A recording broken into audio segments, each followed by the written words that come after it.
Il y a quelques jours, j'ai posé une série de questions à ma communauté et les réponses ont été aussi riches que révélatrices.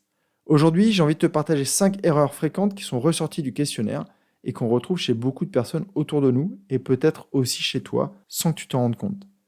Des erreurs qui, si elles ne sont pas identifiées, t'empêchent d'avoir une vie vraiment épanouie et alignée.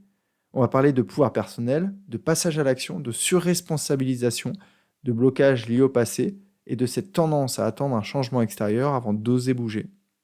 Et comme toujours, je ne vais pas te laisser là-dessus, je te partagerai aussi des pistes concrètes pour contourner ces pièges et surtout pour continuer d'avancer vers une vie riche, épanouie et pleine de sens. Bienvenue sur Dépasse-toi, je suis Sylvain et la promesse de mon podcast est simple, t'aider à te créer la vie que tu mérites. Quand je ne suis pas devant le micro, j'accompagne les personnes sensibles à se transformer. Et au fil des épisodes, je vais te partager les prises de conscience qu'elles ont eues et qui leur ont permis de s'épanouir. Tu vas comprendre entre autres comment mieux te connaître, avoir de belles relations, apaiser ton mental et trouver ta place, celle où tu te sentiras aimé et reconnu à ta juste valeur. Si tu veux profiter de tout ce que j'ai à t'offrir, abonne-toi à mon courrier privé sur sylvainviens.com. Installe-toi confortablement, je te souhaite une très belle écoute. La première erreur que j'ai constatée dans les réponses au questionnaire, c'est qu'on attend que l'autre change pour aller mieux. Quand je dis l'autre, c'est le conjoint, le partenaire, le manager, mais aussi les parents. En fait, on externalise notre pouvoir personnel et on mise sur le fait que le changement de l'autre va nous permettre de transformer notre propre vie. C'est une grave erreur parce qu'en faisant ça, comme je te le disais, en fait, tu perds ton pouvoir personnel et tu peux juste croiser les doigts en espérant que la personne change. Or, tu ne feras pas changer une personne qui n'a pas envie de changer et tu ne feras pas changer une personne qui n'est pas consciente de ce qu'elle a besoin de changer. Donc, ce qui est vraiment important de faire si tu te reconnais dans cette erreur, c'est que tu te recentres sur ce que tu peux réellement contrôler, sur ta zone d'influence. Ta zone d'influence, ce sont les pensées, donc ton mental. Qu'est-ce que tu te dis à l'intérieur de toi? Les émotions qui en découlent, les actions que tu mets en place et la manière dont tu te connais, à savoir la manière dont tu vas nourrir tes valeurs au quotidien. Un élément aussi important, aussi des fois pour accepter cette situation, pour te laisser le temps de changer, c'est d'explorer les bénéfices en fait que tu as à être dans cette situation de statu quo. À savoir, par exemple, je te donne un exemple, tu es en couple, tu aimerais plus de communication, tu aimerais plus de partage, mais le fait d'être en couple te permet d'être dans un environnement sympa, qui te laisse du temps pour faire des choses qui te nourrissent. Et c'est de voir ça en fait, de repérer derrière les couches un peu de Burke, qu'est-ce qu'il y a de miam, et ça te permet de retrouver de l'énergie, retrouver du souffle, et ça te fera le plus grand bien. La deuxième erreur que j'ai constatée, c'est qu'il y a beaucoup qui attendent un miracle extérieur, sans forcément essayer d'agir. Pas mal de réponses avec des sommes d'argent mensuelles. Et en fait, le problème de ça, c'est que c'est souvent des rêves qui paraissent très passifs. Ça n'empêche que si tu te reconnais dans cette erreur-là, ce que je te propose tout simplement, c'est de te poser une petite question.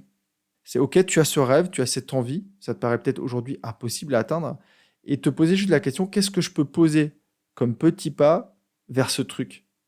Ça va te permettre de faire la différence entre ce que tu désires et ce que tu peux faire dès aujourd'hui en fait. Ici et maintenant, comment tu peux faire pour avancer vers ce que tu souhaites. La troisième erreur que j'ai constatée et qui est très fréquente, c'est de se surresponsabiliser pour les autres. Alors on pourrait parler de loyauté. On aimerait sauver le reste de la planète. J'ai été souvent dans ce schéma-là de vouloir que tout le monde soit heureux. Et en fait, à force de faire ça, on s'use et on s'oublie. Le problème de ça, c'est que on peut soutenir les personnes, mais on ne peut pas les prendre en charge. Donc tu ne peux pas devenir le sauveur de tes enfants, de ton conjoint, de tes parents, de tes frères et sœurs et de toutes les personnes qui t'entourent, de tes collègues. Ça fait une charge mentale énorme. Et surtout, quand tu fais ça, tu t'oublies. Et à force de t'oublier, bah, tu peux oublier qui tu es, quels sont tes vrais besoins. Et en fait, en faisant ça, tu t'épuises tout simplement parce que tu nourris pas tes besoins et tu essaies de nourrir les besoins des autres. Des fois en les supposant, parce que tu ne sais pas réellement le besoin qu'ils ont au fond d'eux, parce qu'eux-mêmes ne le connaissent pas. Et là, ça devient très très compliqué. Donc l'idée pour éviter de faire ça, c'est peut-être mettre des limites, cloisonne tes responsabilités pour pas que tu essayes de sauver le monde parce que, encore une fois, tu n'es pas Superman ou Wonder Woman et ça t'est impossible. Ça vaut le coup aussi de se poser la question des croyances que tu as, par exemple par rapport à ta fratrie ou par rapport à ta famille. Quelles sont tes réelles responsabilités et peut-être de revenir sur des croyances que l'on t'a gentiment transférées. La quatrième erreur que j'ai constatée, c'est cette envie de modifier le passé ou de vouloir rembobiner la bobine et de vouloir rejouer le film. Alors tu ne peux pas revenir à l'adolescence pour, par exemple, profiter de la vie ou du lycée. Tu ne peux pas revenir sur le sentiment d'avoir tout raté, par contre, tu peux le transformer. Tu ne pourras pas modifier les faits, ce que tu as vécu réellement, par contre, tu peux modifier la manière dont tu vois les choses. J'en parle beaucoup dans mon roman, de modifier l'histoire que l'on a vécue. Si encore une fois, aujourd'hui, tu penses que par le passé, personne ne t'a aimé, que tu ne méritais pas d'être aimé, aujourd'hui, peut-être que ta vie d'aujourd'hui confirme encore ça. Donc l'idée, c'est vraiment de digérer le passé. Et comment on fait pour digérer le passé? Déjà, on essaye de le voir sous un autre angle, de voir que même dans les moments difficiles, il y a eu des choses très positives et c'est ce qui t'a permis aujourd'hui de développer des capacités, peut-être de la résilience. Et aussi, surtout, de comprendre que le passé, tu ne pourras pas le modifier. Et il y a aussi un fantasme en fait de se dire qu'un jour, on aura résolu tous les problèmes du passé, qu'on aura tout digéré. J'ai envie de te dire, c'est vraiment un fantasme. Et je sais qu'il y a des personnes qui vont rester allongées sur un sofa toute leur vie pour essayer de faire ça.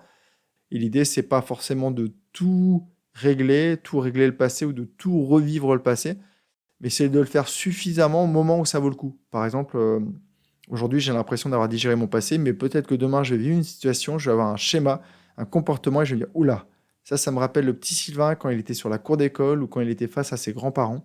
Et là, ça me permettra d'avancer, de comprendre un peu la croyance ou le comportement, et de continuer tout simplement d'avancer. Et j'ai envie de te dire, focalise-toi plus sur le présent et sur les compétences que tu as aujourd'hui, les ressources que tu as pour te permettre d'écrire en fait le futur plutôt que de réécrire le passé. Et enfin, l'énorme erreur, c'est que beaucoup attendent le moment idéal pour commencer à changer. Le moment idéal pour contacter un coach. Le moment idéal pour démarrer une activité ou reprendre une activité. Certains vont attendre le courage. Alors, je ne sais pas quand est-ce que Monsieur Courage va se pointer, mais c'est dommage de l'attendre. Le moment parfait, il n'existe pas. Donc l'idée, c'est vraiment de voir, OK, il y a l'état émotionnel dans lequel tu es, peut-être que tu es stressé, peut-être que tu as peur, des peurs, et l'idée, c'est plutôt, OK, de surpasser cet état émotionnel et ses peurs, peut-être, et ses croyances, pour oser passer à l'action. Et là, tu mets en place un cercle vertueux qui te permet de te défiger, de commencer à bouger, de te sentir fier. Plus tu te sens fier, plus tu t'aimes, plus tu as du courage. Plus tu as du courage, plus tu mènes des actions. Plus tu mènes des actions, plus ton état interne change, plus ta vie réelle, physique, change. Et même si tu as peur, même si tu es dans l'inconfort, c'est à ces moments-là en fait qu'il faut bouger. Je crois que j'ai fini. Je vais te reciter les 5 erreurs. L'erreur numéro 1, espérer que les autres changent pour que ta vie change.